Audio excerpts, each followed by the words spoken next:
Ikasampung Kabanata. Ang kautusan ay anino lang ng mabubuting bagay na darating.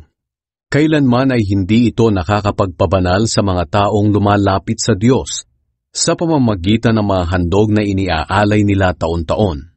Dahil kung napatawad na sila sa pamamagitan ng mga handog, hindi na sana sila uusigin ng kanilang budhi at hindi na nila kailangang maghandog pa. Ngunit ang paghahandog na ginagawa nila taon-taon ay siya pang nagpapaalala sa mga kasalanan nila.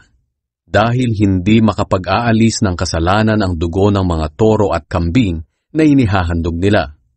Kaya nga nang dumating si Jesus dito sa mundo, sinabi niya sa kanyang ama, "Hindi mo nagustuhan ang mga handog at kaloob ng mga tao, kaya binigyan mo ako ng katawan na ihahandog ko.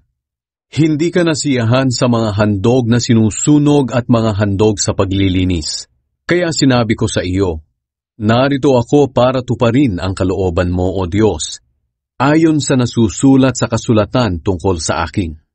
Una, sinabi ni Kristo na hindi nagustuhan ng Diyos ang mga handog at kaloob. At hindi siya nasiyahan sa mga handog na sinusunog at mga handog sa paglilinis, kahit na ipinapatupad ito ng kautusan. Pagkatapos sinabi niya sa kanyang ama, "Nandito ako para sundin ang kalooban mo." Kaya inalis ng Diyos ang dating paraan ng paghahandog upang palitan ang paghahandog ni Kristo. At dahil sinunod ni Hesukristo ang kalooban ng Diyos, nilinis niya tayo sa mga kasalanan natin sa pamamagitan ng minsang paghahandog ng sarili niya. Naglilingkod ang mga pari araw-araw at paulit-ulit na nag-aalay ng ganoon ding mga handog na hindi naman nakapag-aalis ng kasalanan. Ngunit si Kristo ay minsan lamang naghandog para sa ating mga kasalanan at hindi na ito mauulit kailanman. Pagkatapos nito, umupo na siya sa kanan ng Diyos at hinihintay na lang niya ngayon ang panahong pasukuin sa kanya ng Diyos ang mga kaaway niya. Kaya sa pamamagitan lang ng minsang paghahandog, ginawa niyang ganap magpakailanman ang mga pinabanal niya. Ang banal na Espiritu mismo ang nagpapatotoo tungkol dito. Sapagkat sinabi niya, "Ganito ang bagong kasunduan na gagawin ko sa kanila sa darating na panahon," sabi ng Panginoon.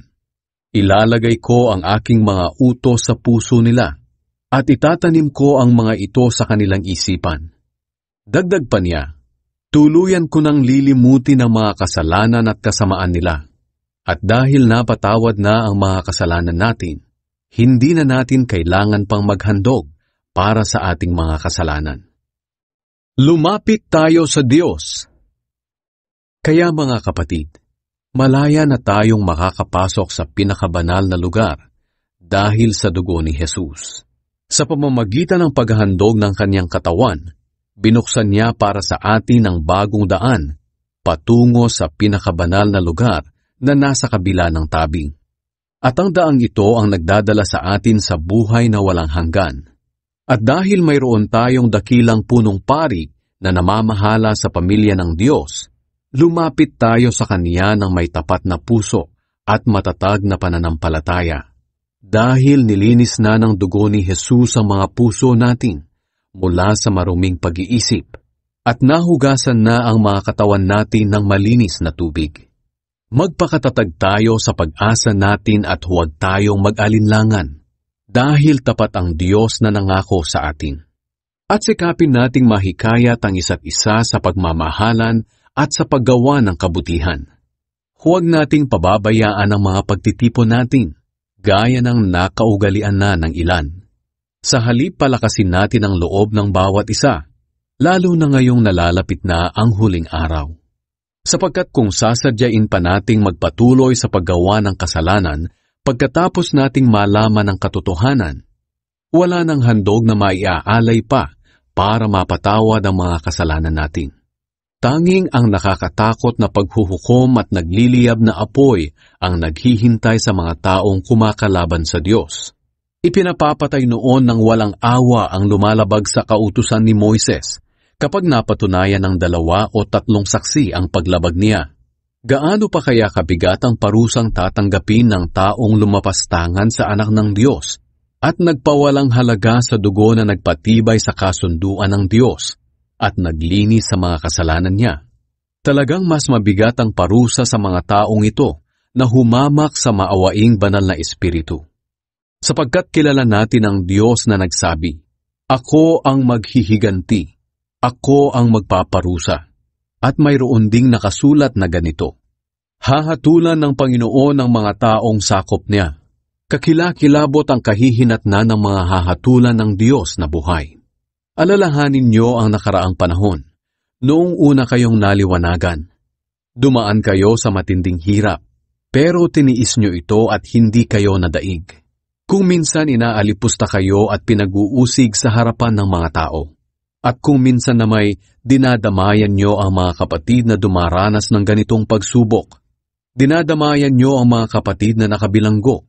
At kahit inagawan kayo ng mga ari-arian, tiniis niyo ito ng may kagalakan, dahil alam ninyong mayroon kayong mas mabuting kayamanan na hindi mawawala kailanman.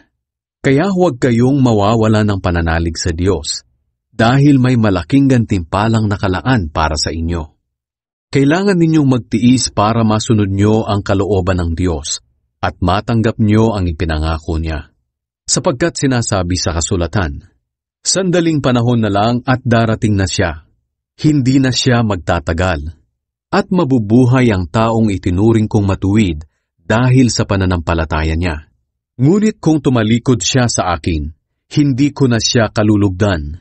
Ngunit hindi tayo kabilang sa mga tumatalikod sa Diyos at napapahamak, kundi kabilang tayo sa mga sumasampalataya at naliligtas.